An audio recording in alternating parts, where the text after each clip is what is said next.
My name is Steve Dallwig, and I am the pastor of student and family ministries at Chapelgate Church, which is right outside of Baltimore, Maryland. And I'm new to the gathering, and I am so excited to be launching a new devotional series with you, which I'll tell you a little bit more about in a minute. But I want to start by asking you a question. If you were to fill in this blank, what would you say? I am what? What would you put in there? Would you put a name, a feeling, an identity statement? If you were to ask me, I think today I would say I am tired of lockdown.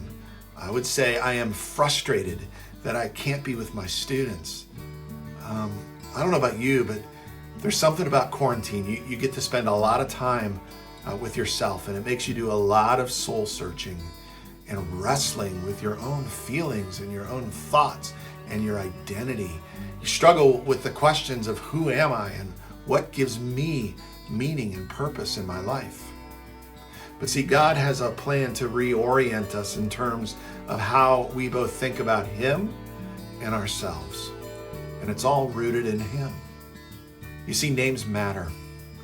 New parents spend a lot of time thinking about the names of their children.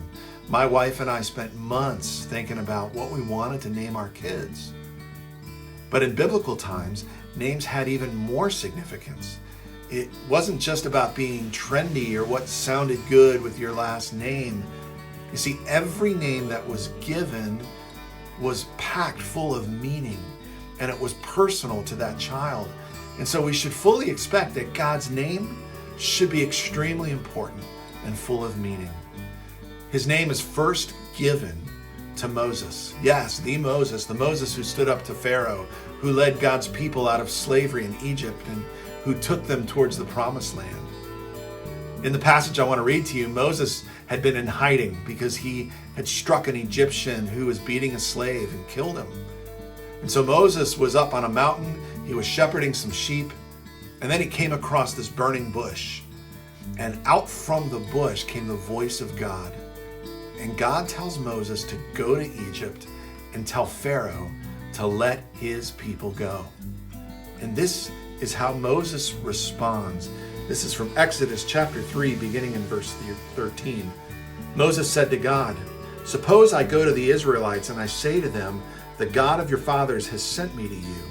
And they ask me, 'What is his name?' What then shall I tell them?" God said to Moses, "I am who I am. This is what you are to say to the Israelites. I am has sent me to you." And then a little further down in verse 15, he goes on to say that this is my name forever, the name by which I am to be remembered from generation to generation. The name of God is I am. As you first hear that name, you think, wow, that's very cryptic. But when you think about it a little more, you think, man, how awesome. The name I am, God is everything. He's all-encompassing, self-sufficient.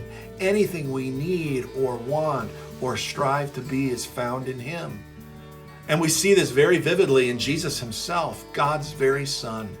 In John 8, Jesus said, "Truly, truly, I say to you, before Abraham was, I am." The world is crazy right now. I mean, what is it we can depend on? What is it we can trust? What is the future and who holds it? God does. The I am. You see, our I am will come only when we know the I am. And that's Jesus. And so in the coming days and weeks, we are going to be looking at some of the different I am statements Jesus made and some of the names given to God. And we're going to see how these names not only relate to us, but inform who we are. So be sure to click the link under this video for some reflection questions that you can do on your own. Man, it's been a joy to be able to connect with you, and I am praying God's grace on each of you. Take care, and God bless.